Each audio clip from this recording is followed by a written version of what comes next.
Hi, and welcome back to Crochet Every Day with Judy. Today we are continuing our tales from Shakespeare, and today's story is Othello. Brabantio, the rich senator of Venice, had a fair daughter, the gentle Desdemona. She was sought to by diverse suitors, both on account of her many virtuous qualities and for her rich expectations. But among the suitors of her own clime and complexion, she saw none whom she could affect. For this noble lady, who regarded the mind more than the features of men, with a singularity rather to be admired than imitated, had chosen for the object of her affections a Moor, a black, whom her father loved and often invited to his house.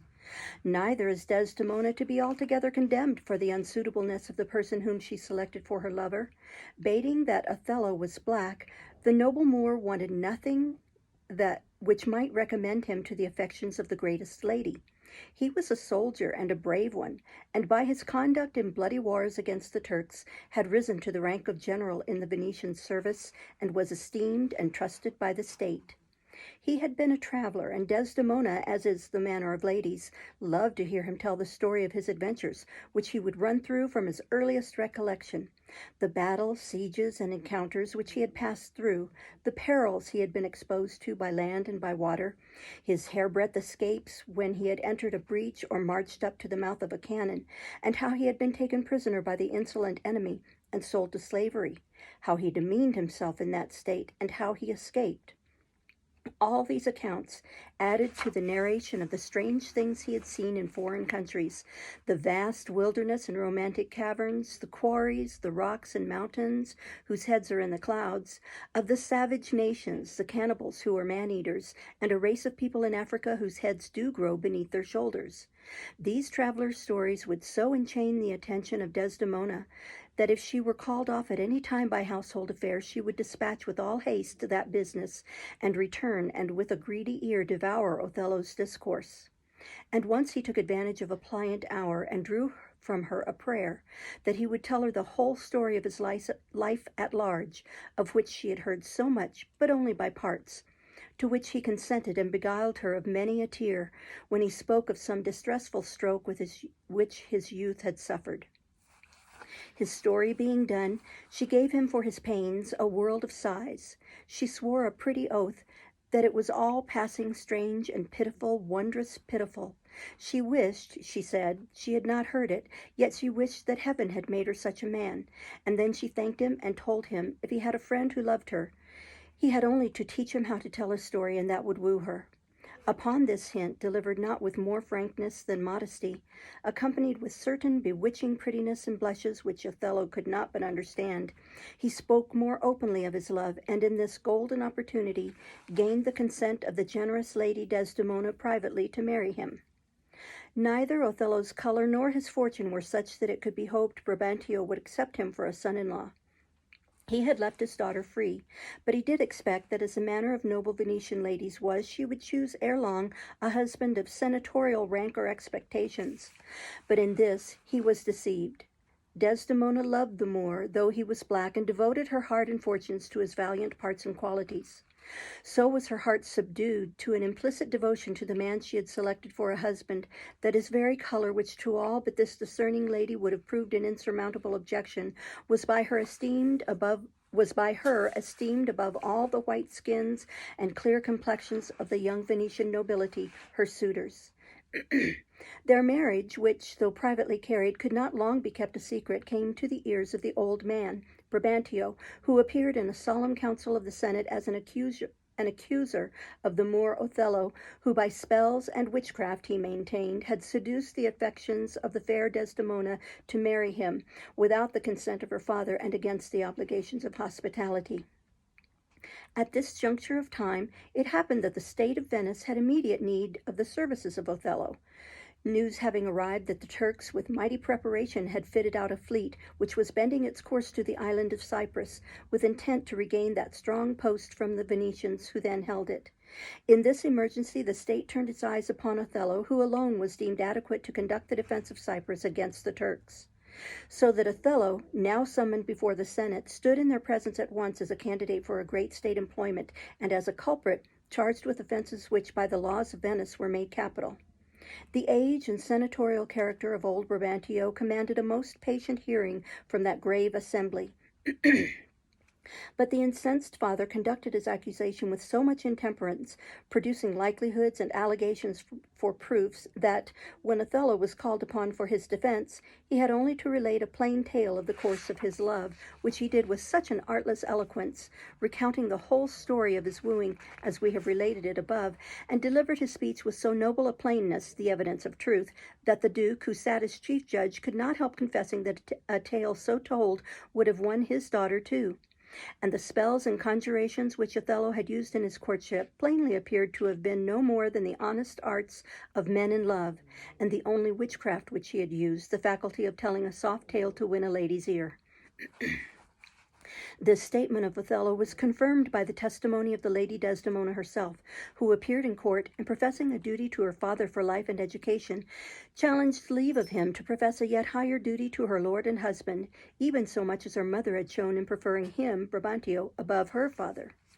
The old senator, unable to maintain his plea, called the Moor to him with many expressions of sorrow, and as an act of necessity bestowed upon him his daughter, whom if he had been free to withhold her, he told him, he would with all his heart have kept from him, adding that he was glad at soul that he had no other child, for this behavior of Desdemona would have taught him to be a tyrant, and hang clogs on them for her desertion. This difficulty being got over, Othello, to whom custom had rendered the hardships of a military life as natural as food and rest are to other men, readily undertook the management of the wars in Cyprus, and Desdemona, preferring the honor of her lord, though with danger, before the indulgence of those idle delights in which new married people usually waste their time, cheerfully consented to his going. No sooner were Othello and his lady landed in Cyprus than news arrived that a desperate tempest had dispersed the Turkish fleet, and thus the island was secure from any immediate apprehension of an attack. But the war which Othello was to suffer was now beginning, and the enemies which malice stirred up against his innocent lady proved in their nature more deadly than strangers or infidels. Among all the general's friends, no one possessed the confidence of Othello more entirely than Cassio. Michael Cassio was a young soldier, a Florentine, gay, amorous, and of pleasing address, favorite qualities with women. He was handsome and eloquent, and exactly such a person as might alarm the jealousy of a man advanced in years, as Othello in some measure was, who had married a young and beautiful wife. But Othello was as free from jealousy as he was noble, and as incapable of suspecting as of doing a base action. He had employed this Cassio in his love affair with Desdemona, and Cassio had been a sort of go-between in his suit, for Othello, fearing that himself had not those soft parts of conversation which please ladies, and finding these qualities in his friend, would often depute Cassio to go, as he phrased it, a-courting for him, such innocent simplicity being rather an honor than a blemish to the character of the valiant Moor. So that no wonder, if next to Othello himself, but at far distance, as beseems a virtuous wife, the gentle Desdemona loved and trusted Cassio. Nor had the marriage of this couple made any difference in their behavior to Michael Cassio. He frequented their house, and his free and rattling talk was no unpleasing variety to Othello, who was himself of a more serious temper, for such tempers are observed often to delight in their contraries as a relief from the oppressive excess of their own, and Desdemona and Cassio would talk and laugh together as in the days when he went a-courting for his friend. Othello had lately promoted Cassio to be the lieutenant, a place of trust and nearest to the general's person. This promotion gave great offense to Iago, an older officer who thought he had a better claim than Cassio, and would often ridicule Cassio as a fellow fit only for the company of ladies, and one that knew no more of the art of war or how to set an army in array for battle than a girl.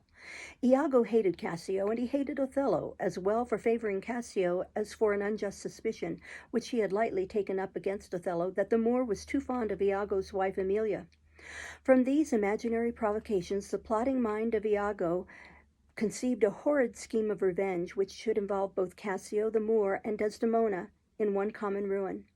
Iago was artful and had studied human nature deeply, and he knew that of all the torments which afflict the mind of man, and far beyond bodily torture, the pains of jealousy were the most intolerable and had the sorest sting. If he could succeed in making Othello jealous of Cassio, he thought it would be an exquisite plot of revenge, and might end in the death of Cassio or Othello, or both. He cared not. The arrival of the general and his lady in Cyprus, meeting with the news of the dispersion of the enemy's fleet, made a sort of holiday in the island. Everybody gave themselves up to feasting and making merry. Wine flowed in abundance, excuse me, and cups went round to the health of the black Othello and his lady, the fair Desdemona. Cassio had the direction of the guard that night. Excuse me. With a charge from Othello to keep the soldiers from excess in drinking, that no brawl might arise, to fright the inhabitants or disgust them with the new landed forces. That night, Iago began his deep-laid plans of mischief. Under color of loyalty and love to the general, he enticed Cassio to make rather too free with the bottle, a great fault in an officer upon guard. Cassio for a time resisted, but he could not long hold out against the honest freedom which Iago knew how to put on, but kept swallowing glass after glass, as Iago still plied him with drink and encouraging songs, and Cassio's tongue ran over in praise of the lady Desdemona, whom he again and again toasted, affirming that she was a most exquisite lady, until at last the enemy which he put into his mouth stole away his brains, and upon some provocation given him by a fellow whom Iago had set on, swords were drawn, and Montano, a worthy officer, who interfered to appease the dispute, was wounded in the scuffle. The riot now began to be general, and Iago, who had set on foot the mischief, was foremost in spreading the alarm, causing the castle bell to be rung, as if some dangerous mutiny instead of a slight drunken quarrel had arisen. The alarm bell ringing awakened Othello, who, dressing in a hurry and coming to the scene of action, questioned Cassio of the cause. Cassio was now come to himself, the effect of the wine having a little gone off, but was too much ashamed to reply, and Iago, pretending a great reluctance to accuse Cassio, but as it were forced into it by Othello, who insisted to know the truth, gave an account of the whole matter, leaving out his own share in it, which Cassio was too far gone to remember, in such a manner as, while he seemed to make Cassio's offence less, did indeed make it appear greater than it was. The result was that Othello, who was a strict observer of discipline, was compelled to take away Cassio's place of lieutenant from him. Thus did Iago's first artifice succeed completely. He had now undermined his hated rival and thrust him out of his place, but a further use was hereafter to be made of the adventure of this disastrous night. Cassio, whom this misfortune had entirely sobered, now lamented to his seeming friend Iago that he should have been such a fool as to transform himself into a beast. He was undone, for how could he ask the general for his place again? He would tell him he was a drunkard. He despised himself. Iago, affecting to make light of it, said that he or any man living might be drunk upon occasion. It remained now to make the best of a bad bargain. The general's wife was now the general, and could do anything with Othello. That he were best to apply to the lady Desdemona to mediate for him with her lord. That she was of a frank, obliging disposition, and would readily undertake a good office of this sort, and set Cassio right again in the general's favor. And then this crack in their love would be made stronger than ever. A good advice of Iago, if it had not been given for wicked purposes, which will after appear. Cassio did as Iago advised him, and made application to the lady Desdemona, who was easy to be won over in any honest suit, and she promised Cassio that she should be his solicitor with her lord, and rather die than give up his cause. This she immediately set about in so earnest and pretty a manner that Othello, who was mortally offended with Cassio, could not put her off.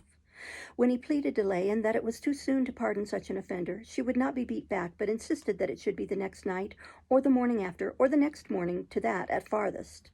Then she showed how penitent and humbled poor Cassio was, and that his offence did not deserve so sharp a check. And when Othello still hung back, "What, my lord," said she, "that I should have so much to do to plead for Cassio, Michael Cassio, that came a courting for you, and oftentimes, when I have spoken in dispraise of you, has taken your part. I count this but a little thing to ask of you. When I mean to try your love indeed, I shall ask a weighty matter." Othello could deny nothing to such a pleader, and only requesting that Desdemona would leave the time to him, promised to receive Michael Cassio again in favor. It happened that Othello and Iago had entered into the room where Desdemona was, just as Cassio, who had been imploring her intercession, was departing at the opposite door, and Iago, who was full of art, said in a low voice as if to himself, "I like not that." Othello took no great notice of what he said. Indeed, the conference which immediately took place with his lady put it out of his head. But he remembered it afterwards, for when Desdemona was gone, Iago, as if for mere satisfaction of his thought, questioned Othello whether Michael Cassio, when Othello was courting his lady, knew of his love. To this, the general answering in the affirmative, and adding that he had gone between them very often during the courtship, Iago knitted his brow as if he had got fresh light on some terrible matter, and cried, "Indeed!"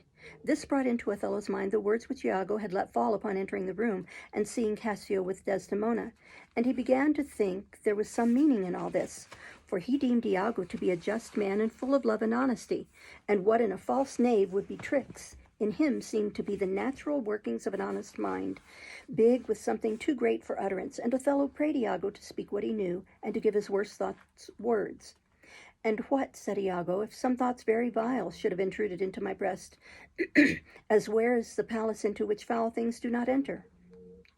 Then Iago went on to say what a pity it were if any trouble should arise to Othello out of his imperfect observations, that it would not be for Othello's peace to know his thoughts, that people's good names were not to be taken away for slight suspicions.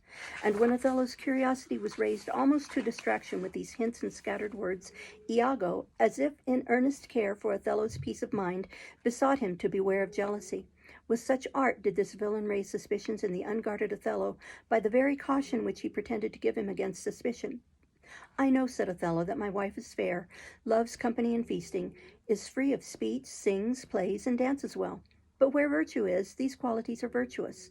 I must have proof before I think her dishonest." Then Iago, as if glad that Othello was slow to believe ill of his lady, frankly declared that he had no proof, but begged Othello to observe her behavior well, when Cassio was by. Not to be jealous nor too secure neither, for that he, Iago, knew the dispositions of the Italian ladies, his countrywomen, better than Othello could do, and that in Venice the wives let heaven see many pranks they dared not show their husbands. Then he artfully insinuated that Desdemona deceived her father in marrying with Othello, and carried it so closely that the poor old man thought that witchcraft had been used. Othello was much moved with this argument, which brought the matter home to him, for if she had deceived her father, why might she not deceive her husband?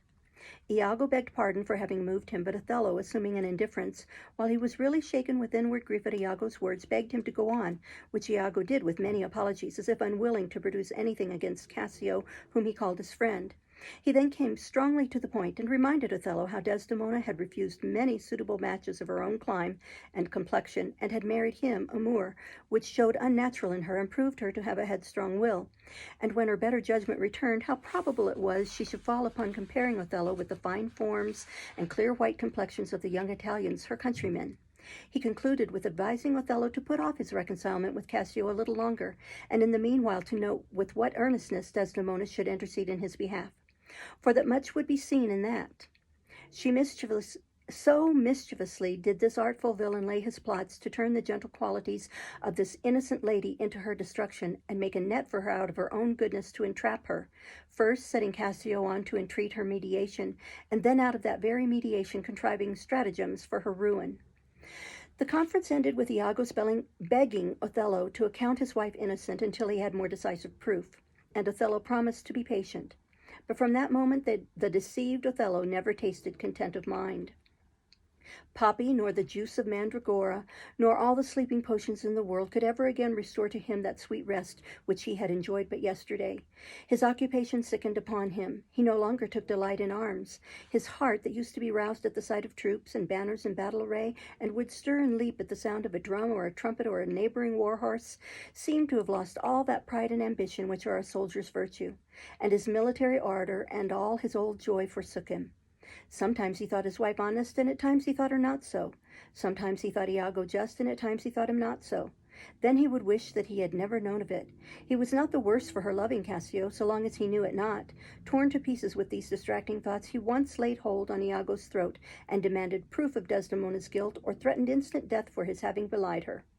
Iago, feigning indignation that his honesty should be taken for a vice, asked Othello if he had not sometimes seen a handkerchief spotted with strawberries in his wife's hand. Othello answered that he had given her such a one, and that it was his first gift. "That same handkerchief," said Iago, "did I see Michael Cassio this day wipe his face with." "If it be as you say," said Othello, "I will not rest till a wide revenge swallow them up.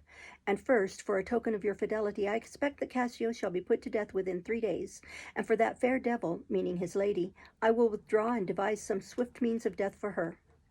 Trifles light as air are to the jealous proofs as strong as holy writ. A handkerchief of his wife's seen in Cassio's hand was motive enough to the deluded Othello to pass sentence of death upon them both, without once inquiring how Cassio came by it. Desdemona had never given such a present to Cassio, nor would this constant lady have wronged her lord with doing so naughty a thing as giving his presents to another man. Both Cassio and Desdemona were innocent of any offense against Othello. But the wicked Iago, whose spirits never slept in contrivance of villainy, had made his wife, a good but a weak woman, steal this handkerchief from Desdemona under pretense of getting the work copied, but in reality to drop it in Cassio's way, where he might find it, and give a handle to Iago's suggestion that it was Desdemona's present. Othello, soon after meeting his wife, pretended that he had a headache, as he might indeed with truth, and desired her to lend him her handkerchief to hold to his temples. She did so. Not this, said Othello, but that handkerchief I gave you.